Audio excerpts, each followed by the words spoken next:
Hi friends, welcome to the Wild Side. I'm Steve Hall.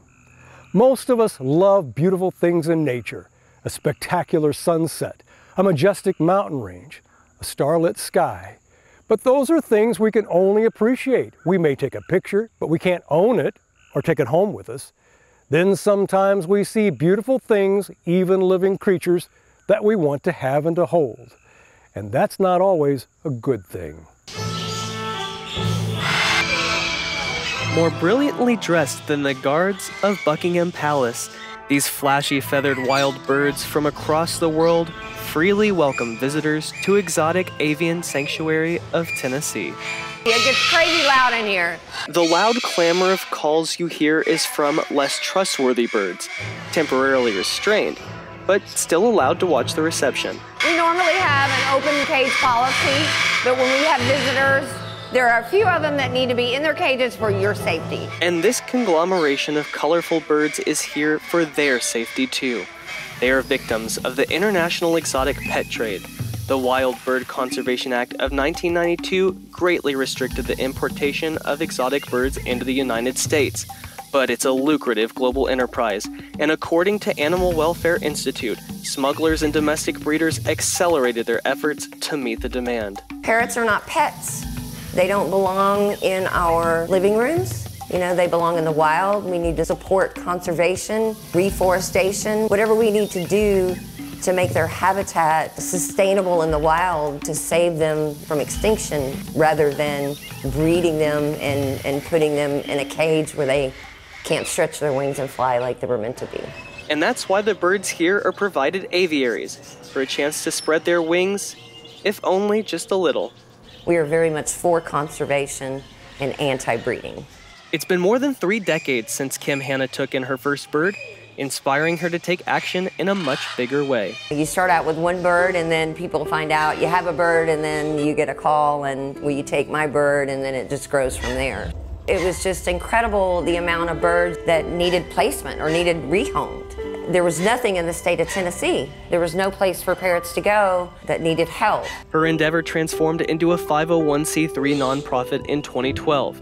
She built a large facility behind her home. My dad had a big part in it. My whole family, actually, and volunteers. We did a lot of it ourselves, which saved us a lot of money. And assembled a team of enthusiastic volunteers to assist in her rescue efforts. People know about dogs and cats, and they know about horses. They don't really hear about the ploy of parrots that need help. We're trying to educate. We need to have them on a healthy diet, you know. So yeah, why can't you not love this? And about that healthy diet. I do breakfast every morning.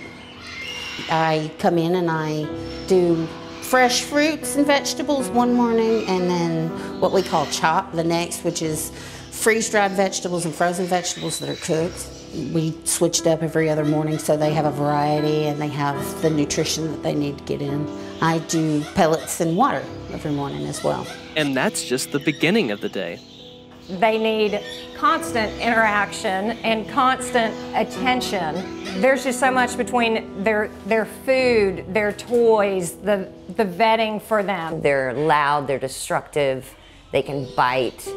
Keeping your birds safe is a very crucial part of having a pet.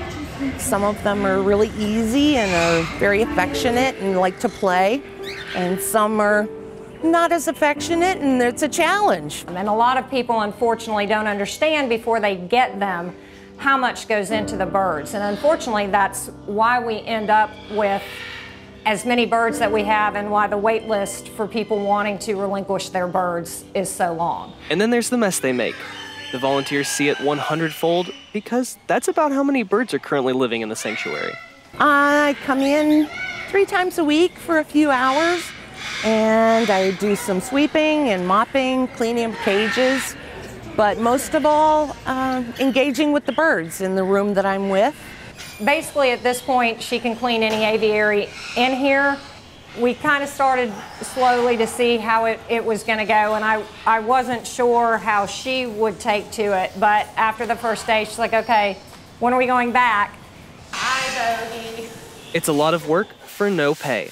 But the volunteers are there to support the cause, and compensation can come in many different forms. So I've always kind of loved birds, and when my mom saw the sanctuary and started following, we decided to come volunteer after I was mobile enough to do so, and fell in love with this place. It does amazing things for one's heart. It does as much for me as I do for it. It keeps me grounded. They have their individual personalities, and they just touch your heart and soul. They can worm their way in there, and there's just something about them. It's not very hard to get easily attached to them. So every adoption we do, every one of them, there's tears shed. So when volunteers describe the challenges of caring for the birds, it's not to discourage adoption. Education is key with us. We try to, be honest and upfront about what people are getting into. It's a lifestyle. It's not something you're going to get and put in a cage in the corner of your room for decor. For those who do choose to adopt, you're saving a life. I mean, you're giving a bird that needs a second chance. It's also important to consider the life expectancy of these birds. We have several people that have put us in their will for us to either take them in here to sanctuary or to help them, find them an appropriate home when the time comes. I'm 25 right now, but if I were to adopt one, I could be 45, 55, 65, even 75, and one of these birds could still be alive. We take in birds from guardians who can no longer care for them. Sometimes it's from them getting older or having to go in a nursing home, or for many different various reasons. Hi, are you showing off? Adoption is necessary. Kim is very particular in vetting. She wants to find the perfect bird for the perfect home, and birds pick their people. We do home visits and make sure their place is acceptable and that they're acceptable, and we try and match up people to the birds, and we really encourage that type of thing because, if the bird's happy with that person, then you can't ask for a better situation. This noisy atmosphere reflects the reality that there are many more birds in need of a new home. Unfortunately, there are not enough people willing to take care of them. We don't need to keep breeding more and putting more out there. Rescues are full, sanctuaries are full. I get calls from all over the United States asking for help, and I can't help them all, And we network, but everybody's full. So where do they go? What happens to them? I'm Ezekiel Noel Hall on the Wild Side. You may have noticed that Exotic Avian Sanctuary of Tennessee provides an obvious acronym of EAST. You're welcome to visit our website at wildsidetv.com for links to more information about EAST and the plight of exotic avian species. Tennessee's Wild Side has been a presentation of the Jackson Foundation in association with Rockwater TV.